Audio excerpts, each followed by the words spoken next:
नमस्कार, देश की बात में आपका बहुत बहुत स्वागत है। मैं हूं अभिषेक, मुंबई के स्टूडियो से। एक बार फिर बात संजय राउत की। वो सुबह सुबह आते थे और अपनी बात कहते थे। ज्यादातर वो अपनी सरकार यानी कि महाविकास अघाड़ी को बचाने और बनाने की कवायद में बड़े माहिर थे।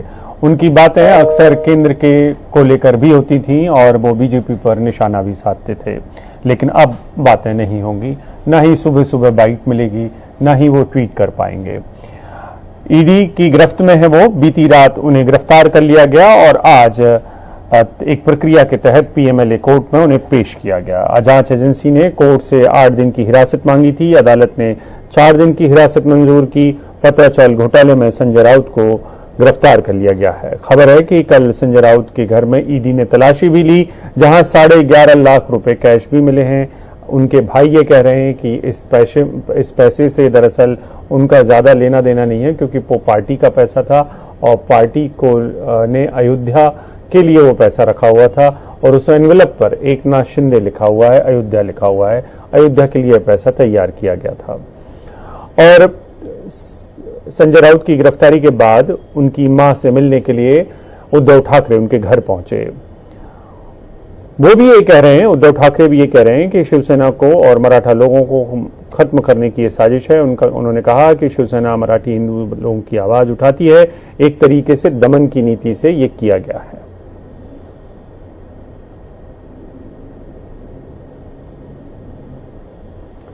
और हमारे साथ 2 मेहमान हैं। आसिफ बामला हैं, नेता बीजेपी के हैं। संजय द्विवेदी हैं, नेता शिवसेना के हैं। सबसे पहले बात संजय द्विवेदी जी आपसे, आपको क्यों लग रहा है कि ये कोई दमन की नीति है, या क्योंकि एक एजेंसी है जिसके बारे में सुप्रीम कोर्ट ने कह दिया है कि उनको जांच का अधिकार है, और अगर कोई आपराधिक घोटाला है, आर्थिक घोटाला है या कहीं पे भी पैसे का गबन है, लॉन्ड्रिंग है, तो उसकी जांच होनी चाहिए।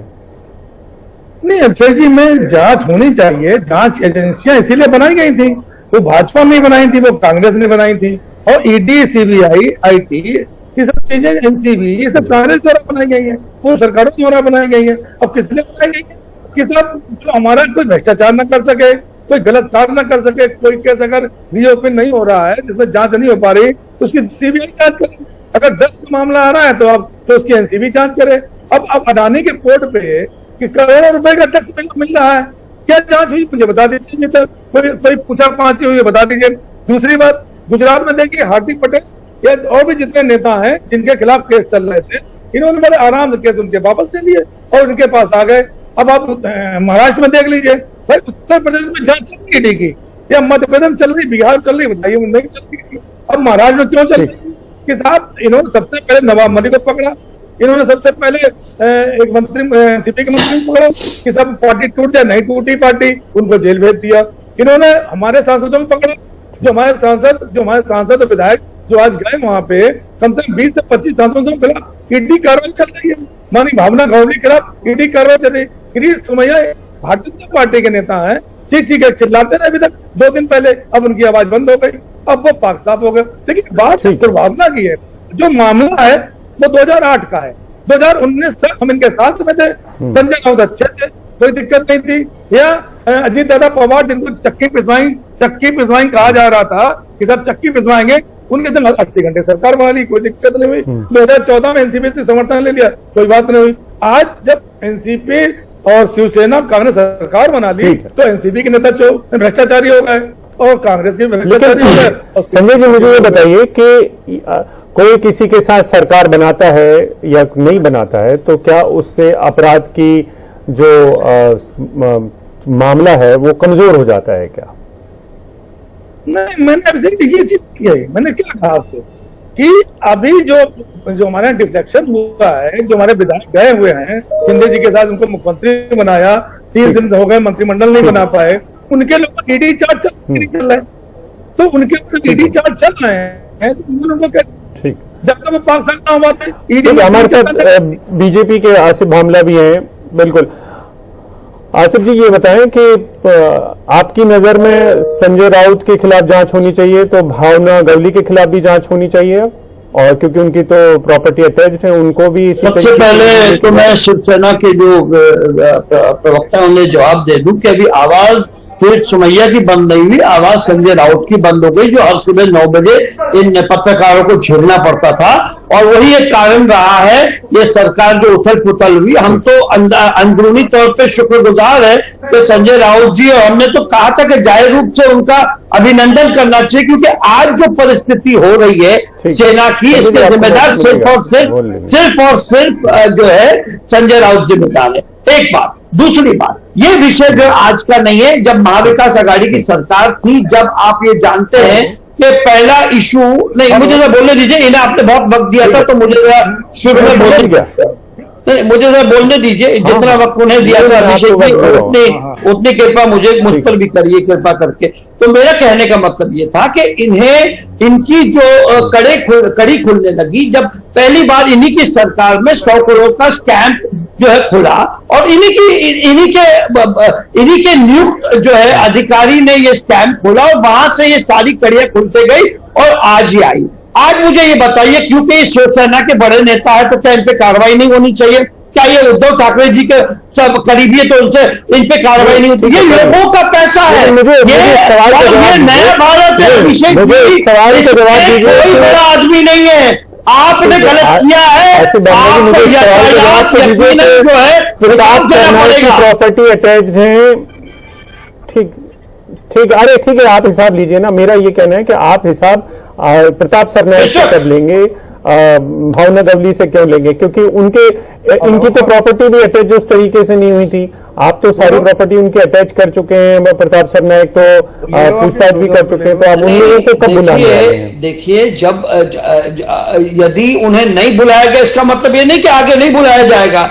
जो विषय अभी इस वक्त पर है, और हम आज संजय राउत जी की बात करें तो इसके मुतालिक मैं ये कहना चाहूंगा कि पत्राचाल में और ये कह रहे हैं कि भाई ये जो 650 टेनेंट बेघर हुए हैं, ये भी मराठी है, ये आज मराठी अस्मिता की बात कर रहे। बाला साहब इन्हें अचानक याद आ गए, उनकी कस्में खा रहे, आज भगवान लहरा रहे। 2.5 साल कहां गए जब वो बाला साहब के विचारों के विपरीत जाकर इनके साथ गठन संगठन करके सत्ता और सरकार बनाई? तब तो इन्हें बाला साहब की याद नहीं आई।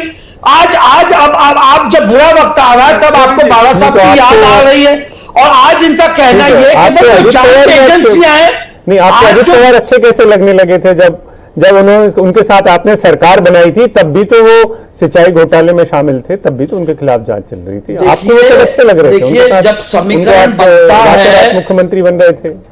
नहीं, जब समीकरण बनता है और सरकार बनती है तो एक विषय रहता है, लेकिन वो तो तभी हमें पता चल गया, दूध का दूध और पानी का पानी। और हम तो खुश है कि आज ये 3 लोगों ने जो सरकार बनाई, जो 3 मुंह से खाने वाली भ्रष्ट सरकार थी, उसका जो पर्दा उजागर हो गया। आज लोगों के सामने क्या परिस्थिति आई? आज मैं कहता हूं संजय राउत जी को डर क्यों है? जो माननीय मुख्यमंत्री एकनाथ शिंदे ने कहा करने को डर नहीं। आज यदि वो गलत कामों में इन्वॉल्व नहीं है तो अगले 4 दिन में वो निर्दोष साबित हो जाएंगे। उन्हें कहिए कोर्ट में अपनी बातें दलील रखे। यार नहीं, न्यायपालिका पर भी आपका भरोसा उठ गया है। आपका न्यायपालिका पे भरोसा है या नहीं, पहले जवाब दीजिए। संजय द्विवेदी जी को बोलने दीजिए। आप द्विवेदी जी, आपका न्यायपालिका पे भरोसा है या नहीं? मैंने प्रश्न दूसरा पूछा। ठीक है सर। मैंने क्या पूछा कि हार्दिक पटेल अब ईमानदार हो गए, अजीत दादा पवार जिनके संग 80 घंटे सरकार बनाई, उनके पूरे मुकदमे वापस कर दिए तो वो अच्छे हो गए। अगर सरकार अजीत दादा पवार बना लेते, वो ना जाते एनसीपी के साथ, शरद पवार जी के साथ माननी, तो ये नवाब मलिक भी संग में थे, अनिल देशमुख भी संग में थे, तो सरकार ये चलती रहती। और अभी तक 2.5 साल 3 साल सरकार चल रही होती। अरे धोखा तो आपने किया ना। नहीं, द्विवेदी जी, धोखा आपने किया। चुनाव हमारे संग लड़ा आपने, हमारे चिन्ह पे आप चुनाव लड़े, मोदी जी के नाम पे वोट लिया और जाकर सरकार उनसे बनाई, तो आपने शुरू किया ना। मैंने द्विवेदी जी आपने शुरू की, चुनाव तो यूपी में आपने लड़ी, चुनाव आपने हमारे संग लड़े और बहुमत पाया, लोगों के बहुमत के विपरीत आप जाके सांठगांठ की। नहीं, जाके सांठगांठ की ना, आपने लड़ा ना हमारे साथ, जिनको चक्की पिसवा रहे थे। भाई साहब, आप चुनाव लड़े, हम अलायंस में चुनाव लड़े, तो पहला धोखा किसने किया? आपने किया। आप आज एकनाथ शिंदे को किस आधार पे गद्दार कहते हैं? गद्दार तो आप थे, गद्दार तब आपने उनसे मिलकर आपने जो सरकार बनाई, आपने लोगों के निर्णय और लोगों के फैसले के खिलाफ जाकर आपने सरकार बनाई। आसिफ जी जरा देखिए, आसिफ जी मैं आपसे ये पूछ रहा हूँ, आसिफ बामला जी मैं आपसे बस ये पूछ रहा हूँ कि आप ये बताइए कि आपके साथ जो लोग आ जाते हैं वो प्रताप सरनाइक अब अच्छे हो गए क्या? क्योंकि आप लोग तो कल तक ही कह रहे थे बीजेपी वाले के, और किरीट सोमैया भी कह रहे थे, तो किरीट सोमैया अब क्यों नहीं बोल रहे हैं कि प्रताप सरनाइक ने घोटाले किए हैं? अब किरीट सोमैया कोई बयान क्यों नहीं दे रहे हैं कि भावना गवली ने कितना बड़ा घोटाला किया है? वो अब अचानक से उन्हें सिर्फ संजय राउत क्यों याद आने लगते हैं? नहीं, वो संजय राउत तो पहले से ही, ये केस जो है आज का नहीं है, पत्राचार केस जो है 1.5 साल पुराना है, मैं आपको बता दूं। उसके बाद जो है वसई नायगांव का केस 2008 का है, वही तो 2008 का साल से इसकी सुनवाई रही आपकी, होने लगी, शिवसेना थी, होने लगी इसकी सुनवाई। और आज आए, और जहां तक के ये जो आमदारों का जो आप नाम ले रहे हैं, ये भारतीय जनता पार्टी से नहीं जुड़े, एकनाथ शिंदे जी के संग जुड़कर आए हैं। उस पर क्या होगा, क्या फैसला होगा, ये वक्त बताएगा आपको। अभी इतनी घाई क्यों? अभी तो ये मैटर बोर्ड पर आया है ना, तो हम करके हर चीज को हम निवारण करेंगे ना। आज ये जो भाई देखिए, मैं ऐसे कैसे कह रहे हैं आसिफ बामला जी? ऐसे आप कैसे कह रहे हैं आसिफ बामला जी? आप ऐसे कैसे कह रहे हैं कि जब वो आपके साथ आ गए तो अब आप उनके भ्रष्टाचार पे बयान नहीं देंगे? ये क्या राजनीति है भाई? नहीं, मैं कोई नहीं होता हूँ इवन संजय राउत पे भ्रष्टाचारी का इल्जाम लगाने के लिए। मैं वही बात कर रहा हूँ, आज जो कोर्ट कचहरी। नहीं, तो आप मुझे ये बताइए कि प्रताप सरनाइक भ्रष्टाचारी है कि नहीं? अगर संजय राउत भ्रष्टाचारी है, ठीक उसी तरीके से प्रताप सरनाइक भ्रष्टाचारी है कि नहीं? आप मुझे बताइए। नहीं, जो उनका मैंने बताया। अरे भाई वो सेम, अरे उसी किस्म के इल्जाम प्रताप सरनाइक करें, उसी किस्म के इल्जाम भावना गवली करें, उसी किस्म के इल्जाम संजय राउत पर हैं, तो आप संजय राउत को अकेला भ्रष्टाचारी कहेंगे, भावना गवली और प्रताप सरनाइक को नहीं कहेंगे जब वो आपके साथ आ गए? आज संजय राउत का जो ये जो बिजनेस अलायंस था HDIL के साथ वगैरह, ये उजागर मैंने नहीं किया है, ये जो है इन्वेस्टिगेशन ने किया है। और यदि जो अन्य नाम जो आप ले रहे हैं उनका इन्वेस्टिगेशन, यदि ठीक उसी इन्वेस्टिगेशन एजेंसी ने, भावना जी उसी इन्वेस्टिगेशन एजेंसी ने प्रताप सरनाइक को भी यही कहा है कि आप, आपके पास पैसे कहां से है बताएं, और आप भावना गवली के ऊपर भी इसी किस्म की जांच कर रहे हैं आप। ये पहले आपको पता होगा, कोर्ट ने कहा था कांग्रेस को के जमाने में कि ईडी इज अ केस्ड पैरेंट। ये परिस्थिति आज नहीं है। आज ज्ञान बांट रहे हैं। आसिफ बामला जी आप जवाब नहीं देना चाह रहे हैं, ठीक है, ठीक है। बहुत बहुत शुक्रिया आसिफ बामला जी आपका। संजय द्विवेदी जी माफी, आपको उतना वक्त नहीं मिल पाया, बहुत बहुत शुक्रिया, आप दोनों हमारे साथ जुड़े। बड़ा सवाल वही है कि भावना गवली जो कि अब अभी मुख्य सचेतक हैं, एकनाथ शिंदे के कैंप में, उद्धव ठाकरे का साथ छोड़ गई हैं, वो चीफ विप थी उद्धव ठाकरे के साथ जब थी। प्रताप सरनाइक आम विधायक हैं शिवसेना के, उनके खिलाफ भी ईडी की जांच चल रही है, तो उनके खिलाफ बीजेपी के नेता उतने जोर शोर से क्यों नहीं बोल रहे हैं जितने जोर शोर से संजय राउत के खिलाफ वो बयान दे रहे हैं? वक्त एक ब्रेक का है, ब्रेक के बाद हम बात करेंगे जबलपुर में मध्य प्रदेश में एक बड़ी आग लगी है, अस्पताल की आग है, इसमें दर्दनाक 8 लोगों की मौत हुई है। वक्त ब्रेक का है, ब्रेक के बाद इस बड़ी खबर पर हम लौट रहे हैं।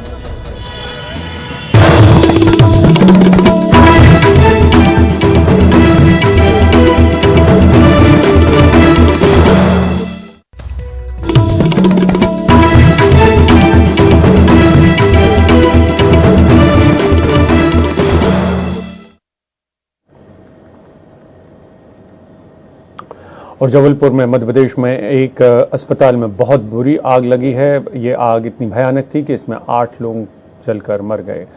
इन लोगों की मौत हुई है, कई मरीज झुलसे हुए हैं जिनको आसपास के अस्पतालों में भर्ती कराया गया है। दमकल विभाग ने आग पर काबू पा लिया है, लेकिन आग इतनी तेजी से फैली कि अंदर मौजूद कई लोग जिनमें मरीज शामिल थे उन्हें भागने का मौका भी नहीं मिल पाया। हादसे पर और रोशनी डालने के लिए हमारे साथी जुड़ रहे हैं, लेकिन उसके पहले हम आपको जबलपुर के एसपी सिद्धार्थ बहुगुणा को सुनवाते हैं और बात समझने की कोशिश करते हैं कि कैसे ये हादसा हुआ। न्यू लाइफ सिटी हॉस्पिटल है, इसमें करीबन ऐसी सूचना मिली थी कि करीबन 2:30 से 3 के बीच में एक यहाँ घटना हुई है, जिसमें कि जब बिजली गई तो जो जनरेटर पे जो बिजली ट्रांसफ़र होती है उसके दौरान कुछ शॉर्ट सर्किट जैसी घटना, अभी जितना हम पूछताछ कर पाए उसमें ये तथ्य आए कि उसके कारण यहाँ आग लग गई थी, जो कि नीचे से ऊपर की तरफ गई। और इसमें तत्काल जो है पुलिस बल, फायर ब्रिगेड वगैरह पहुंचे। पुलिस ने शीशा वीशा तोड़ करके लोगों को रेस्क्यू करने में फायर ब्रिगेड के साथ मदद करी। अभी तक जो कंफर्म कैजुअलिटीज़ हैं वो 8 है, जो 8 से 10 तक ये फिगर हो सकता है। अत्यंत दुखद और दर्दनाक घटना अस्पताल में हुई है, आगजनी। चूँकि शायद क्षेत्रीय जनों का ऐसा कहना है कि नीचे जनरेटर है, उसमें आग लगी और वो अस्पताल का एक ही रास्ता जाने का था, उसके सामने जनरेटर था, उसमें आग लगने के कारण पूरे अस्पताल में आग लगी है।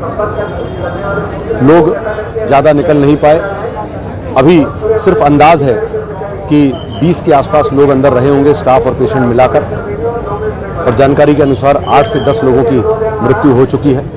बाकी लोग जो घायल हैं उनको कैसे जल्द से जल्द ठीक किया जाए उसका हम लोग प्रयास कर रहे हैं। अस्पताल, उनको प्राइवेट अस्पताल पहुंचाया गया है। कार्रवाई और सारी चीज़ें निश्चित तौर पे होंगी।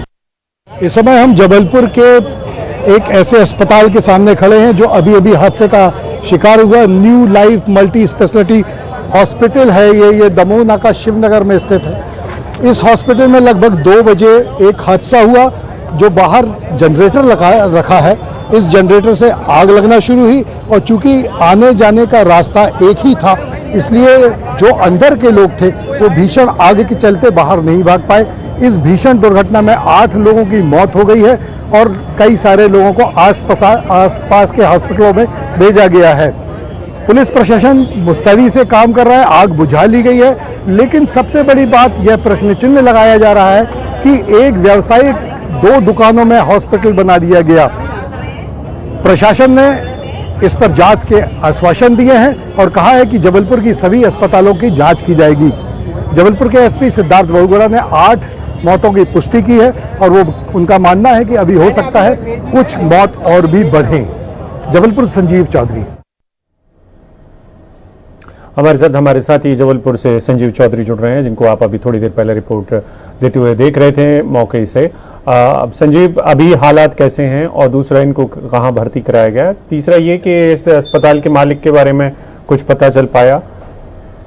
अभिषेक, इस समय जबलपुर में जो हॉस्पिटल में आग लगी थी तो आग तो बुझा ही गई है। मालिकों के बारे में वो अभी सभी पुलिस और प्रशासन की पकड़ से दूर है। अभी कोई जानकारी नहीं है कि वो कहाँ पर है। मुझे ऐसा लगता है कि वो अपने आप को सुरक्षित करने के लिए कहीं छिप गए हैं। सबसे बड़ी बात यह है कि ये व्यावसायिक कॉम्प्लेक्स है। सिर्फ 2 दुकानें यहाँ पर ली गई हैं और उसका हॉस्पिटल बना दिया गया। कोरोना काल में जब सब तरफ मरीजों को बहुत परेशानियां हो रही थी, जब इस तरह के बहुत सारे हॉस्पिटल जबलपुर में खोल दिए गए, न सिर्फ जबलपुर में, पूरे मध्य प्रदेश में। एक और आश्चर्यजनक बात जो अभी मुझे चर्चा में पता चली है कि इस हॉस्पिटल को फायर एनओसी भी मिल चुकी है, जबकि जो एक गेट है उसी से आने जाने का रास्ता है। हादसे के समय जब जनरेटर में आग लगी और धुआं अंदर की तरफ भरने लगा तो लोगों को यह समझ में नहीं आया कि वो अपनी जान कैसे बचा सकते हैं, क्योंकि जो गेट था वहीं पे जनरेटर रखा गया है और उसी में आग लग गई थी। तो लोग बाहर निकलने के बदले पहले अंदर की तरफ भागे और उसके बाद फिर कांच वाच तोड़कर उन्होंने बाहर निकलने की कोशिश की। इस दौरान 8 लोगों की मृत्यु हो गई है। अभी 4-5 लोग और भी गंभीर हैं, जिन्हें अलग अलग शहर के हॉस्पिटल में भर्ती कराया गया। कुछ लोगों को मेडिकल भेजा गया।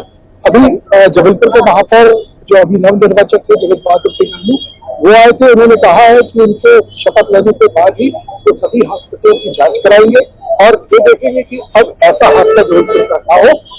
जबलपुर का प्रशासन भी इस बात के लिए बड़ा चिंतित हो रहा है कि आखिर सारी एनओसी कैसे दे दी गई इस तरह के हॉस्पिटल्स में। मतलब एक हॉस्पिटल नहीं है, इस तरीके के मध्य प्रदेश में सैकड़ों हॉस्पिटल हैं और जब समय समय पर इनमें दुर्घटनाएं होती रहती हैं, लेकिन उसके बाद भी ये सब चलते रहते हैं। एक कोई बड़ी नीति और कोई बड़ा एक जांच किया जाना चाहिए ताकि लोगों की जान इतनी आसानी से ना जा सके। ठीक है, बिल्कुल, बहुत बहुत शुक्रिया आपका संजीव जुड़ने के लिए। और ये कोरोना के वक्त में बहुत सारी अस्पतालें जो मेकशिफ्ट अस्पतालें कह सकते हैं या नीम हकीम डॉक्टरों की अस्पतालें थी वो मशरूम जैसी हुई। उस समय ज़रूरत थी, उस समय स्वास्थ्य कर्मियों की ज़रूरत थी, डॉक्टर्स की ज़रूरत थी, इसलिए प्रशासन ने ऐसी आज़ादी दी थी कि आप अस्पतालें खोल लीजिए या लोगों को भर्ती करिए। उसके बाद लेकिन सबने आंखें मूंद ली और उसकी वजह से अब ये दुर्घटना हुई है, क्योंकि उनके जो सुरक्षा मानक थे उनका भी पालन नहीं किया गया। वक्त एक ब्रेक का है।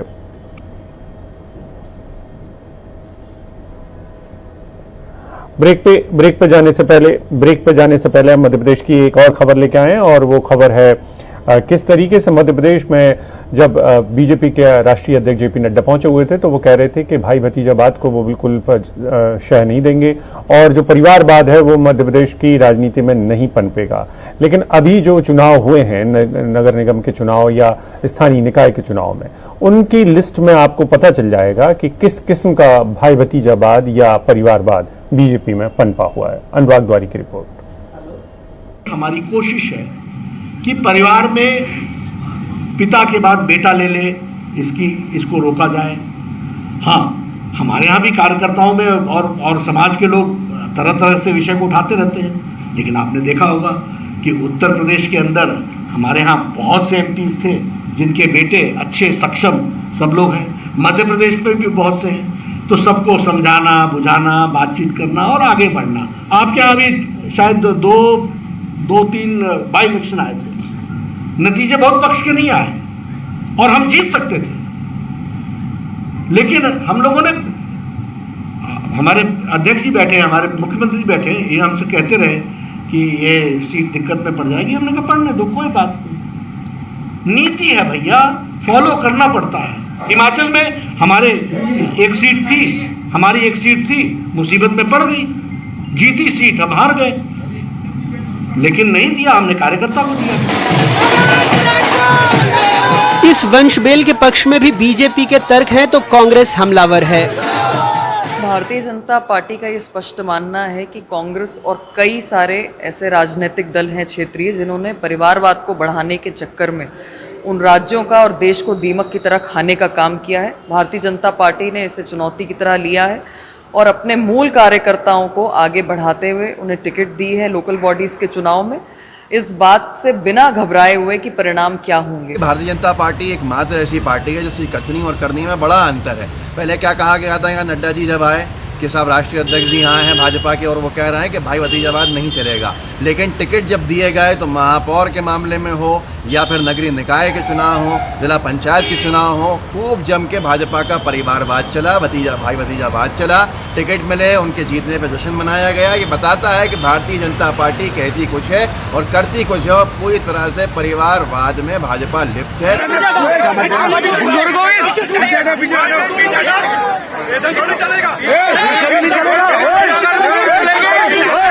मध्य प्रदेश में सुप्रीम कोर्ट के फैसले से हुए निकाय चुनाव कई मायनों में अभूतपूर्व रहे। चुनाव आयोग की चुप्पी भी ऐतिहासिक रही। शुक्रवार को भोपाल जिला पंचायत अध्यक्ष के चुनाव के दौरान पूर्व मुख्यमंत्री दिग्विजय सिंह, पूर्व केंद्रीय मंत्री सुरेश पचौरी, पूर्व मंत्री पीसी शर्मा और कई कांग्रेसी नेता जिला पंचायत दफ्तर पर डटे थे, उन्हें अंदर नहीं जाने दिया गया। लेकिन बीजेपी के मंत्री भूपेंद्र सिंह, विश्वास सारंग और रामेश्वर शर्मा अंदर जाते रहे, बहस होती रही।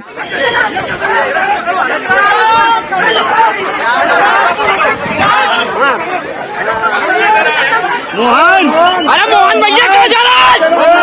कांग्रेस का दावा था कि 10 में से 8 उसके उम्मीदवार जीते, लेकिन कांग्रेस के 8 जिला परिषद सदस्यों में से 4 बिक गए, जिसमें से एक अध्यक्ष बन गया, दूसरा उपाध्यक्ष। झगड़े के बाद कैबिनेट मंत्री विश्वास सारंग ने गुंडा कांग्रेस और पूर्व मुख्यमंत्री दिग्विजय सिंह को उसका अध्यक्ष बनाने की मांग कर दी। जो वो कांग्रेस जो कह रही थी कि भोपाल जिला पंचायत में हमारा बहुमत है, वो मुंह के बल गिरी और भारतीय जनता पार्टी अध्यक्ष और उपाध्यक्ष का चुनाव जीती है। आज मैंने सोनिया जी को पत्र लिखा है कि दिग्विजय सिंह को गुंडा कांग्रेस का अध्यक्ष बना देना चाहिए। हमारे मुख्यमंत्री शिवराज सिंह चौहान।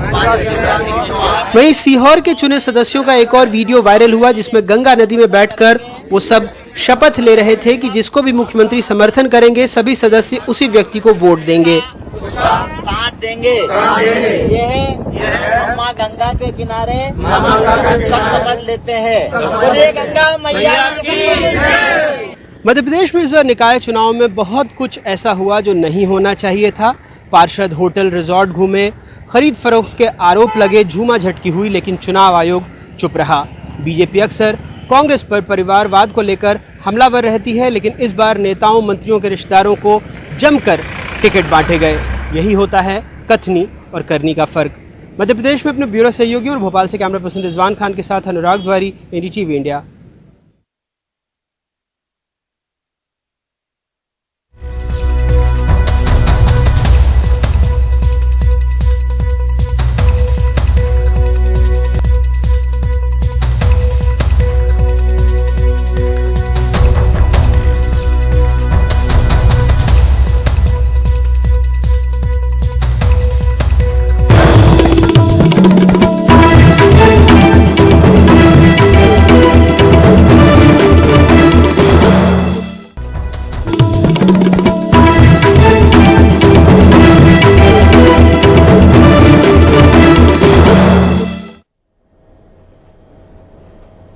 लोकसभा से निलंबित 4 सांसदों का निलंबन वापस हो चुका है। ये 4 कांग्रेसी सांसद थे, इनको सत्र भर के लिए निलंबित किया गया था। ये लोग प्ले कार्ड लेकर आए हुए थे, जिसको लेकर स्पीकर ने हिदायत दी थी, मना किया था कि ऐसा ना करें। उसके बावजूद वो कर रहे थे और अब उनका निलंबन वापस हो चुका है।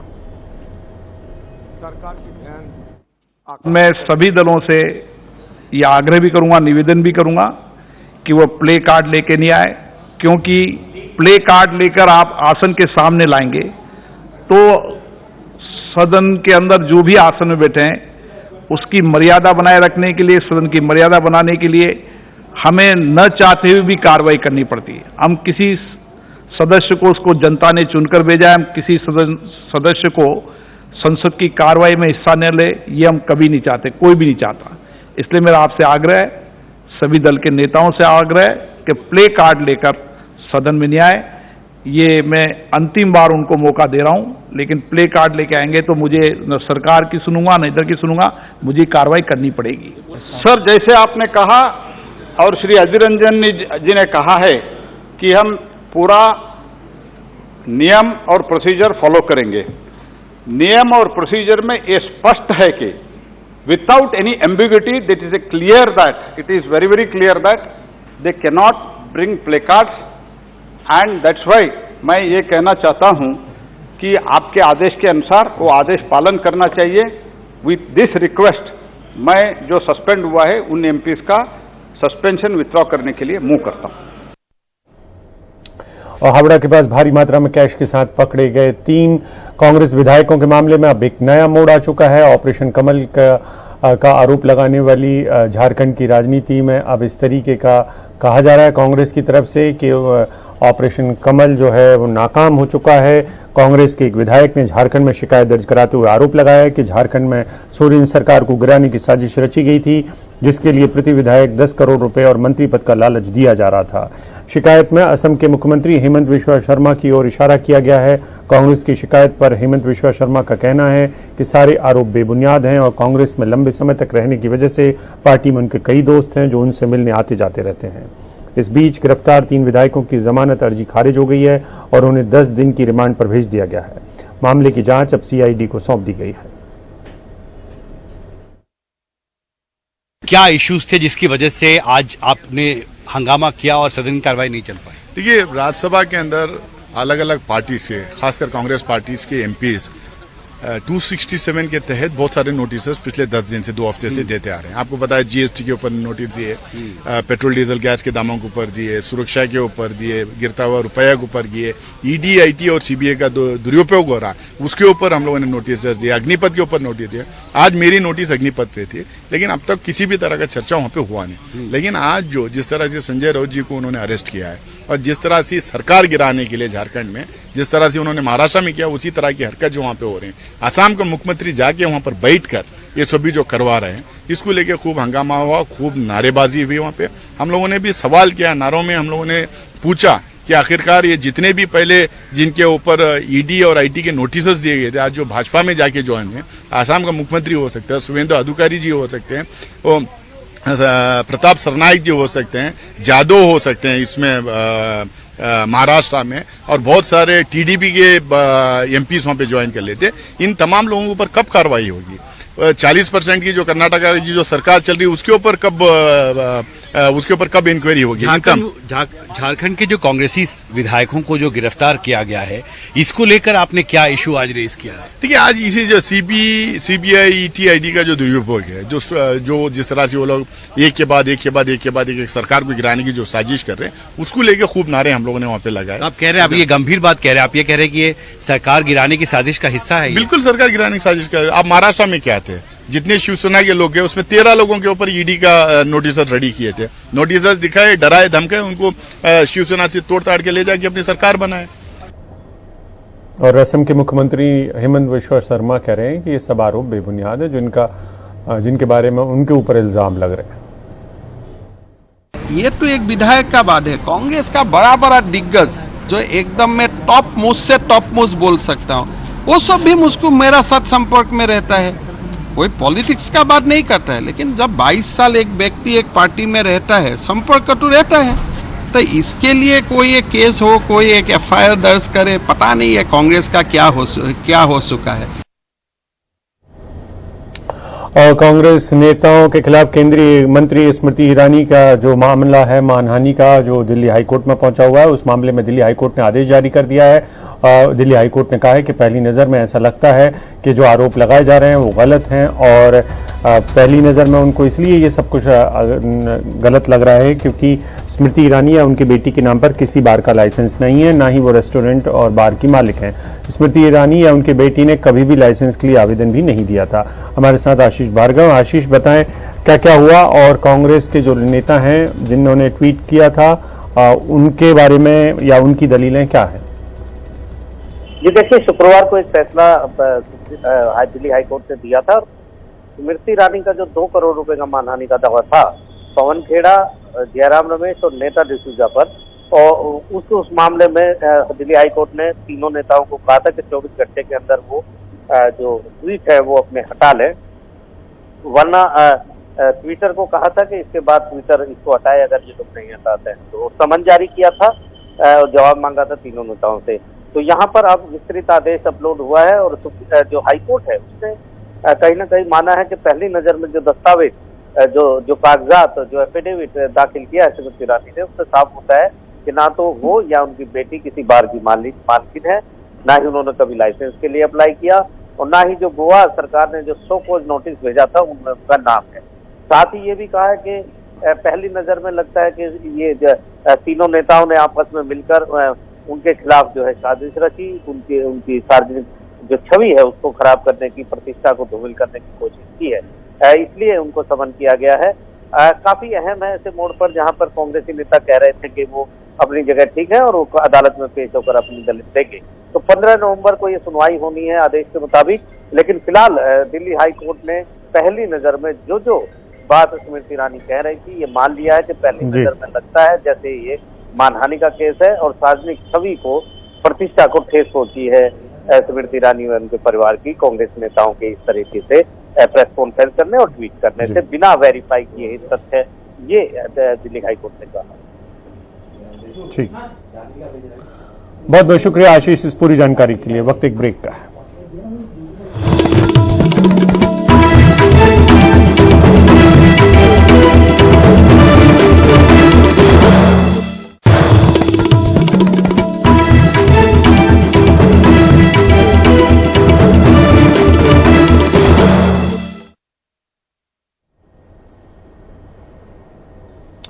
और अरविंद केजरीवाल की बात करते हैं जो लगातार गुजरात के दौरे पर हैं। अब दूसरी बार गए हैं सोमनाथ में, केजरीवाल की रैली है। गुजरात को आम आदमी पार्टी अब दूसरी गारंटी देने वाली है जिसके लिए केजरीवाल पहुंचे हुए हैं मिशन गुजरात के तहत। महीने भर के भीतर अरविंद केजरीवाल चौथी बार गुजरात का दौरा कर रहे हैं। मैं वेरावल सोमनाथ गुजरात में हूं जहां पर अरविंद केजरीवाल जनसभा करने वाले हैं। अभी अरविंद केजरीवाल को आने में काफ़ी समय है, लेकिन उससे पहले अच्छी खासी संख्या में जो समर्थक हैं, पार्टी के वॉलंटियर्स हैं, वो यहाँ पर जुट गए हैं। और ये जो जनसभा है इसमें अरविंद केजरीवाल गुजरात विधानसभा चुनाव के लिए अपनी दूसरी गारंटी यानी कि दूसरा चुनावी वादा जो है उसकी घोषणा करेंगे। और ये जो गारंटी है ये क्या हो सकती है, इससे पहले आपको बताऊं कि पहली जो गारंटी है वो ये है आम आदमी पार्टी की या अरविंद केजरीवाल की कि अगर गुजरात में वो चुनाव जीते तो 300 यूनिट बिजली जो है वो हर घर को मुफ्त दी जाएगी और 31 दिसंबर तक का जितना भी बकाया बिल है बिजली का वो माफ़ कर दिया जाएगा। और अब उसके बाद दूसरा चुनावी वादा है या दूसरी जो केजरीवाल गारंटी है वो है ये स्टेज पे लिखा हुआ है, केजरीवाल की गारंटी गुजरात में सोने रोजगारी, यानी कि केजरीवाल की गारंटी गुजरात में सबको रोजगार। आपको याद होगा जब पंजाब, उत्तराखंड और गोवा ये सब चुनाव चल रहे थे तब भी आम आदमी पार्टी ने जो है एक तो बिजली मुफ्त देने का वादा किया था, साथ में रोज़गार के लिए वादा किया था और साथ में ये भी कहा था कि अगर रोज़गार नहीं दे पाएंगे तो जब तक रोज़गार नहीं मिलेगा तब तक बेरोज़गारी भत्ता जो है राज्य सरकार की तरफ से दिया जाएगा। तो संभव है कि उस तरह की कुछ गारंटी जो है अरविंद केजरीवाल आज यहाँ पर जो वेरावल सोमनाथ में जनसभा कर रहे हैं इसमें दें। जैसे कि मैंने बताया कि महीने भर के भीतर ये चौथा दौरा अरविंद केजरीवाल का हो रहा है। इसके साथ साथ आगे के लिए भी इसी महीने में अरविंद केजरीवाल के जो दौरे हैं वो लगे हुए हैं और अब ये लग रहा है कि हर 3-4 दिन 5 दिन बाद जो है अरविंद केजरीवाल कोशिश कर रहे हैं अगस्त महीने के लिए ख़ास तौर से कि गुजरात में जो है चक्कर लगाया जाए, क्योंकि चुनाव जो है गुजरात में अब धीरे धीरे करके समीप आ रहे हैं। दिसंबर महीने में गुजरात में विधानसभा के चुनाव होने हैं और आम आदमी पार्टी पंजाब में जीत के बाद में गुजरात में शिद्दत से, अगर 2 राज्यों में चुनाव हैं दिसंबर महीने में, एक है गुजरात दूसरा हिमाचल, तो आम आदमी पार्टी गुजरात में जो है अपनी ताकत जो है वो ज़्यादा झोंकते हुए नजर आ रही है। वेरावल सोमनाथ गुजरात से अपने कैमरा सहयोगी सुधीश कुमार राम के साथ मैं शरद शर्मा, NDTV इंडिया।